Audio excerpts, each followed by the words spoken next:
On August 8th, the Pentagon's UFO investigative office, called the All-Domain Anomaly Resolution Office, dropped a new UFO video. They wrote, in 2022, USAF Recom reported a UAP to AARO captured by an infrared sensor.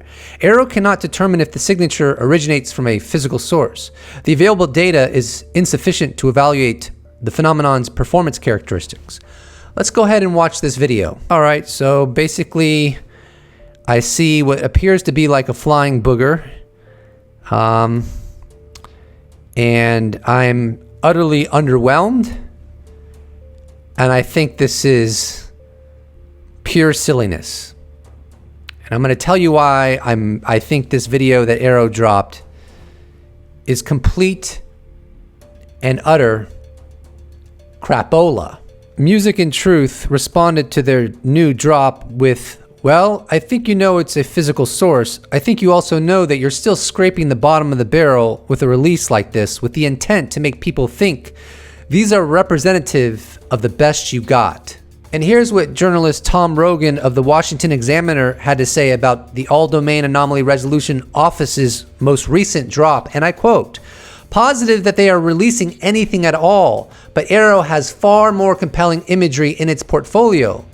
Refusal to release more of that underlines the Department of Defense, AARO continuing disdain for public scrutiny on this issue." So if I'm being honest, I truly believe that AARO is a disinformation activity, a extension of the Pentagon to help manage the UFO issue, to make it appear like they are fulfilling the will of Congress and the people, but by doing so, giving a fraudulent impression of the nature of these phenomena, giving the impression that they don't know much, they don't have much good data on it.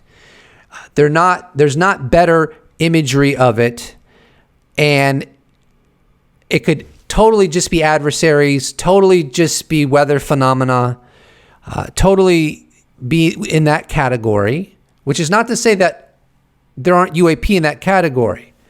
But the broader picture, in my opinion, is that they know we are not alone, and they know some UAP are truly anomalous, under intelligent control, and do not stem from any human organization or human origin, but they want to give the fictional impression that they're doing the best they can, and this is really all it's about. It's an utter lie, it is disinformation, and it is a continuation of misleading the American public and the world at large that has been going on for multiple decades. That is my opinion. That is my perspective. I'm not the only one who perceives AARO as a disinformation activity. In the following clip from Weaponized Podcast, June 24th, 2025, the world-renowned expert on the UFO and nuke connection, Robert Hastings, talks about one of the reasons he believes AARO is a disinformation activity. There is literally so many reasons to perceive AARO as not what it is being sold as. And I will go into that a little more after this clip. Well, you've encouraged people you know, witnesses from the hundreds of people you've interviewed who've had bits and pieces of information about multiple incidents. You encouraged them to go to AARO and share their information, and they went in good faith. And how were they treated? Actually, Kurt McConnell, who was an investigator for the Senate Armed Services Committee 2 years ago, I believe it was January of 2023, emailed me and said, I've been in touch with Sean Kirkpatrick. He knows about your work. I've told him about your work. He would like to interview some of your sources. So I sent out a blanket email to probably 20 of the people that I'm still in touch with, veterans who were involved in these incidents and persons I'd interviewed over the years. I think 11 ended up speaking to AARO, if I'm not mistaken. And when I got feedback from them, initially they said they were treated cordially. They were allowed to say everything they wanted to say. There were no interruptions. There was no pushback, But one of them, and I'm forgetting which veteran told me this. He said, I asked him, is this being recorded? And they said, no, but we're taking notes. Well, if you're doing a serious investigation and you're trying to get witness testimony about something this dramatic, you obviously are going to record it. You're not going to just take notes.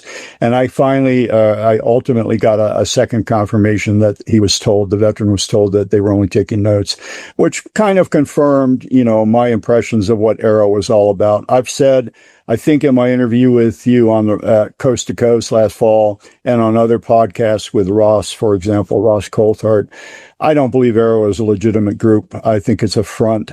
I think it's song and dance. It's it ain't what it's supposed to be. It's like data collection, just to know who knows what. So Jeremy Corbell said at the end of that clip, it's data collection to see who knows what. And what he is referencing is called, within the intelligence community, a fly trap operation. A fly trap operation is when an agency sets up a program to lure people in with valuable information, not to help them, but to identify them and limit how that information gets out.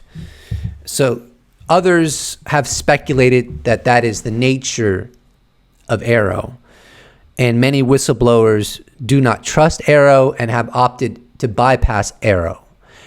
And I mean, when disclosure happens, assuming I'm right about UAP, right? I try to do that caveat as much as I can.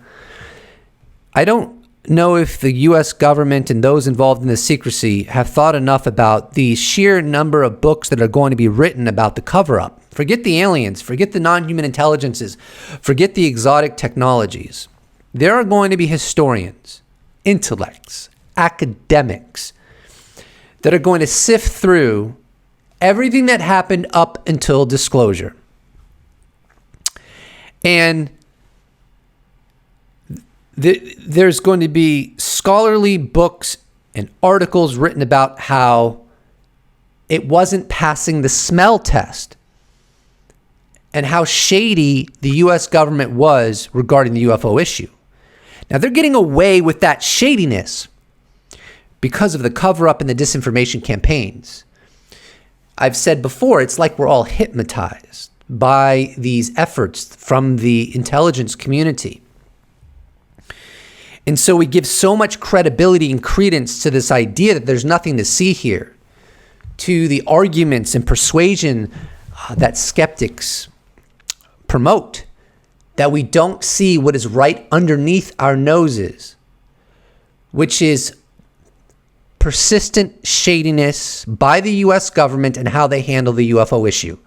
And if all you were to do was to look at how AARO has handled this topic with Dr. Sean Kirkpatrick and how they've interacted with witnesses and all of that, it wouldn't pass the smell test. It wouldn't look right. It wouldn't be proof of anything, but it would be evidence. It would be evidence that there is a cover-up. And that evidence spans 70 plus years, which is why I always push back hard against the fiction that some skeptics try to sell. They try to tell you there's no evidence. There's no evidence is what they tell you. And I always try to stop them in their tracks, to wake them up and be like, wait a minute, wait just a minute. If there is a cover-up, then there is by definition evidence, unless you want to argue that governments are infallible. And I don't think you want to go down that path because it's intellectually ridiculous and absurd, and it's insulting to my intelligence, and it should be insulting to everyone's intelligence. So if we ever get disclosure, and that proves that there was a cover-up, there were disinformation campaigns, then the evidence was there all along, unless you want to maintain the idea that all of that could unfold without leaving any traces, any indicators, or any evidence of a cover-up. And that is intellectually ridiculous. To further this theme, yesterday I wrote a tweet with 14,000 views now, and I stated, whoever is keeping the UFO cover-up alive is taking the whole government down with it. Once the truth comes out, the blowback will be real. There's time for those in charge to do the right thing. But with every passing day, the blowback deficit increases. So getting back to the whole idea about the influx of books that be written about the cover-up, it's almost like a constant serum injection into societal thinking that's going to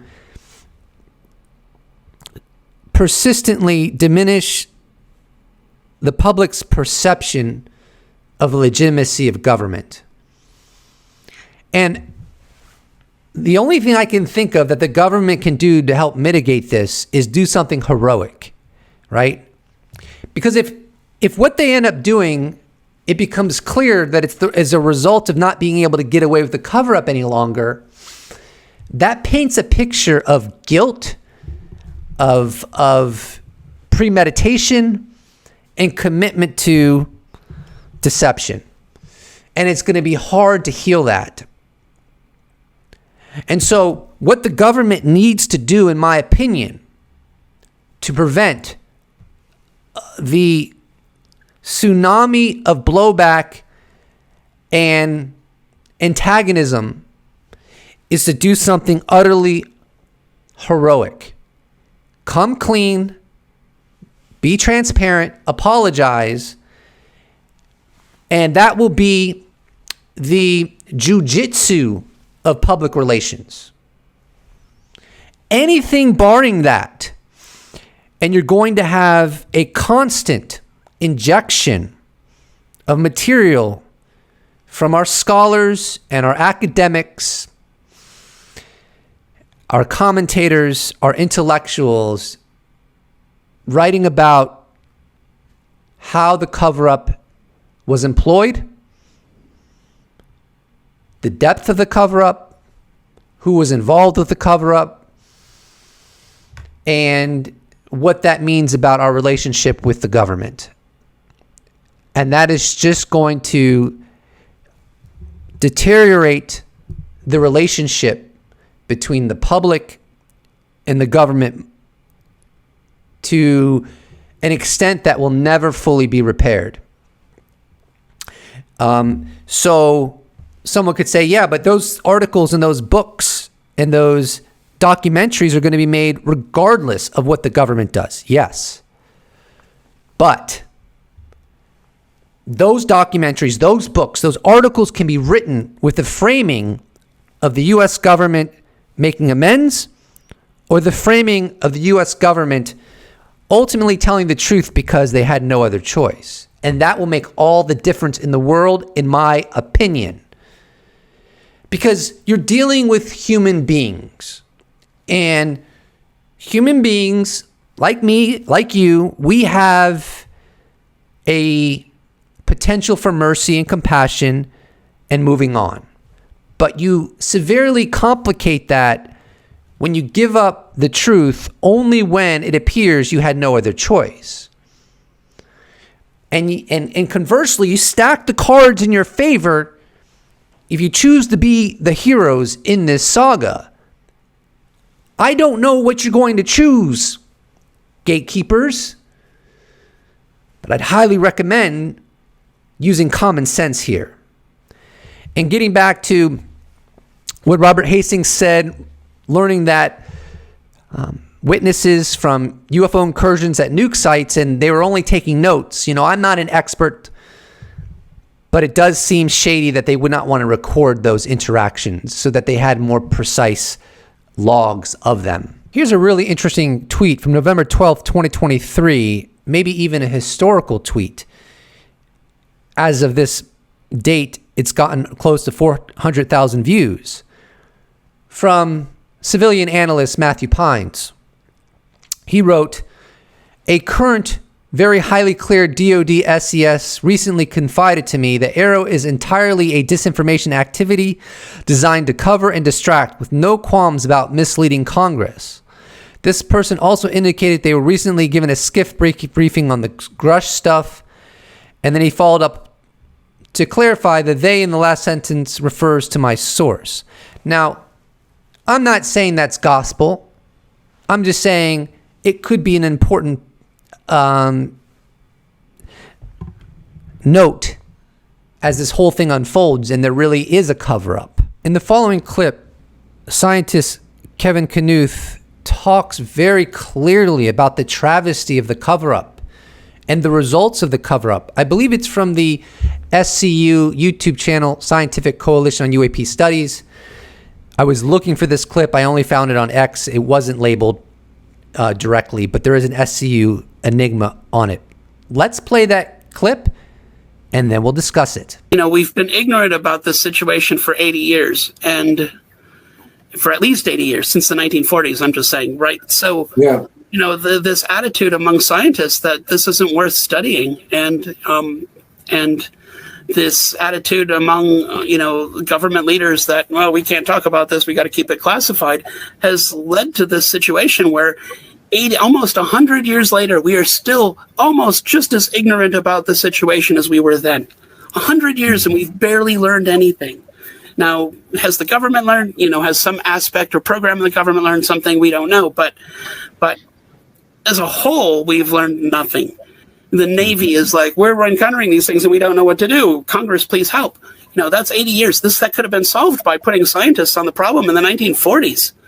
Of course, we were worried about Germany at that time. But, after Germany, we could have done that. We could have looked at this problem. And we still don't know how serious the situation is. We don't know what the situation is, and the situation could turn out to be very serious. If these things are a threat, we're in big trouble. As Kevin Day, said that even. If these things are hostile, we're in danger, and we're pretending it's not real. So. Exactly, and stop worrying about climate change really quickly when we find out what these things are. Because, yeah, climate change, right? Forget the pandemic. Yeah, what about this? You have to deny it, Amazing analysis by Kevin Knuth. And I don't know if anyone could say it better than he did. He stated, 100 years later, and we are almost just as ignorant about this situation as we were then. This is so entrenched in madness that I almost feel like I got to be wrong about this whole thing. I just have to be. This cannot be real. This cannot be true. I mean, it defies common sense in a way that is so next level that I am speechless.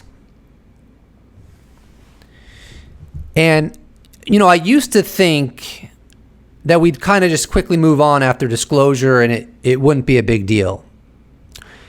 I don't perceive that anymore.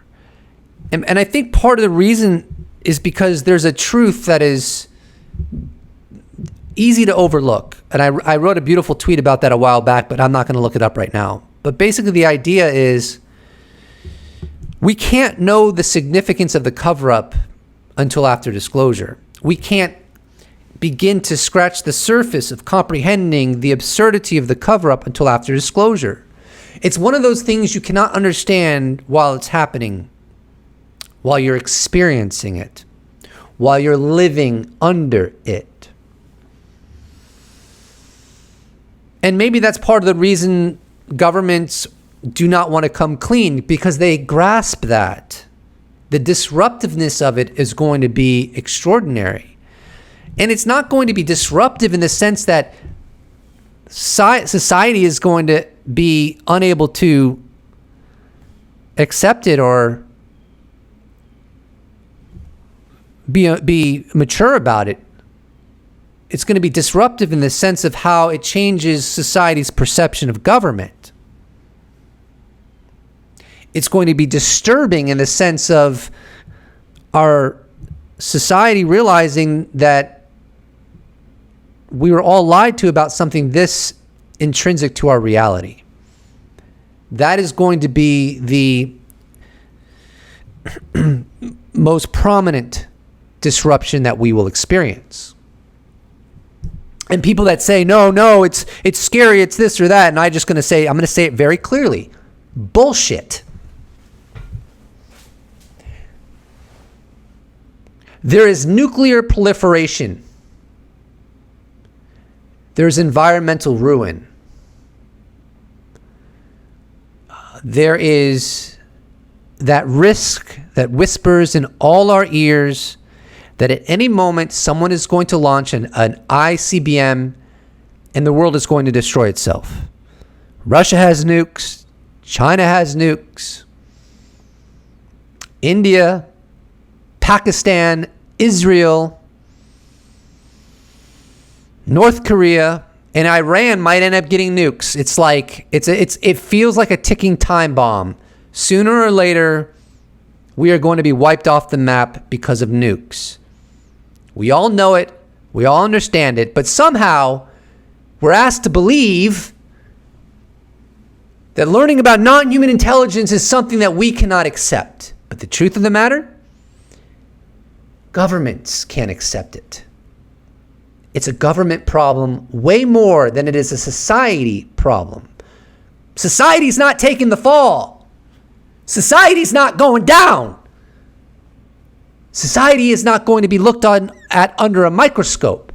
Society is not going to be held accountable. It is those with the smoking gun evidence that will be.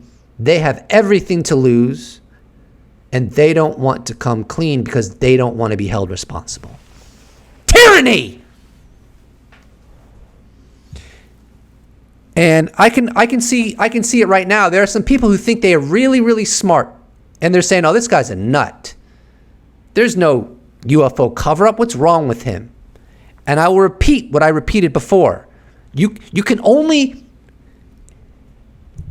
relish that mythology for as long as you can relish that mythology. But if you're wrong, then how was I the one who wasn't rational or mature? Again, governments cannot cover up non-human intelligence technology and presence without leaving traces, indicators, and evidence behind. So if I saw that and you didn't, that's your problem. That's not my problem. That's your problem. And I believe I'm being lied to. I believe we're all being lied to. And I believe this has been going on a long time. And the worst that can happen if I'm wrong is I'll move on and I'll have a ham sandwich and we can laugh about it. I'm tired of this mythology and fiction that it's so problematic if someone's wrong about UFOs. Do you believe that? Snap the hell out of it. It's a nothing burger. Oh, you're wrong about UFOs. Well, guess what? How many religions are in the world, friend? How many? And UFOs is not a religion. Sorry, I don't believe UFOs are telling me what to do. I have no doctrine that I must follow. So let's not play that game. I expect you to be emotionally and intellectually grounded. Saying you're a skeptic doesn't give you a pass, doesn't make you sophisticated by default. If I'm wrong, so what? You really want to cast that as like some monumental failure? There are people who play video games 4 hours a day. Maybe that's you. There are people who follow basketball and football and know every little thing about every little player. But I'm into UFOs, so therefore it's such a problem. Stop believing your own bullshit. Sick of this. I'm sick of the lack of common sense in this civilization. Sick of it. If I'm wrong, it's a nothing burger. But if I'm right, did you hear what Kevin Knuth said? It's catastrophic. Here's another clip with Kevin Knuth from the YouTube channel Left Lane. It was published on October 30th, 2024. He goes into the abduction phenomena, the alleged abduction phenomena, and talks about how if there's truth to this, this might be part of why governments are motivated to cover up this phenomenon. The abduction phenomenon. If that really happens and they are performing experiments with people, some of the suggested activities seem to include breeding humans. They take eggs and sperm from people and they have give them babies to hold, all sorts of very strange stories And if that's actually happening, that is disconcerting and certainly would be terrifying to learn about in 1947, and still might be terrifying depending on what's going on. So I think that's a real possibility that they're hiding something that is more worrisome than just aliens present on Earth or extraterrestrials or, somebody else present on Earth, whoever they are, non-humans. Recall what scientist Kevin Knuth said earlier. 100 years later, and we know next to nothing. And one of the excuses I hear from time to time as to why there's a cover-up is because they don't have any good answers to give to the public. You know what I'm going to say. Maybe the reason they don't have any good answers is because they've had a limited amount of minds on the mystery. If they would have opened this up in the early 40s or the late 40s or in the 80s, maybe we would have much better answers now. Expecting us to get to the bottom of something while insulating it sounds like something that is pathological. And yes, the abduction phenomenon is extremely serious if that is taking place to a minority of human beings. But you don't solve a problem by pretending it doesn't exist or keeping it from the public. You don't solve anything. You just lose your credibility as an institution. And that doesn't seem like a solution to anything. This whole thing is just madness. And I'm all for amnesty. I've said that many times. I'm for amnesty, except for the most egregious crimes. But for most of the people involved in the cover-up, probably the vast majority, I'm for amnesty. I'm not for ignorance. I'm not for lying to 8 billion people. I'm not for living in this matrix of lies about our reality. That's not freedom. That's not the American way. That's rogue. That's deception. That's not what our founding fathers wanted for this nation. I don't think that's what God wants. Does God want his children lied to about something that he created? We need to wake up.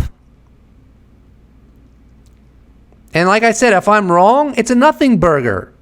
I'm not going to buy into your faulty logic that if I'm wrong, it's such a big deal. Grow up.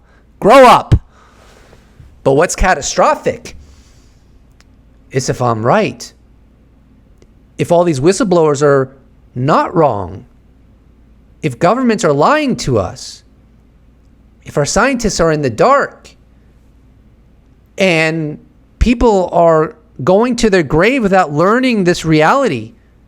This extraordinary reality that is a part of our heritage as being part of the universe. That is infinitely wrong. And my response to it, if I'm correct, is sane. And we're going to leave it there. Please do not forget to subscribe. If you'd like to support this channel, you could check out my Patreon page. You could support me on YouTube members. Or you could just slap a like on this bad boy and I'll appreciate it so much. Thank you so much for watching. I look forward to seeing you in the next episode. Special thanks to all YouTube members, patrons, those that have bought merch, those that have given me a one-time donation. I couldn't do it without you. Thank you so much. See you in the next episode.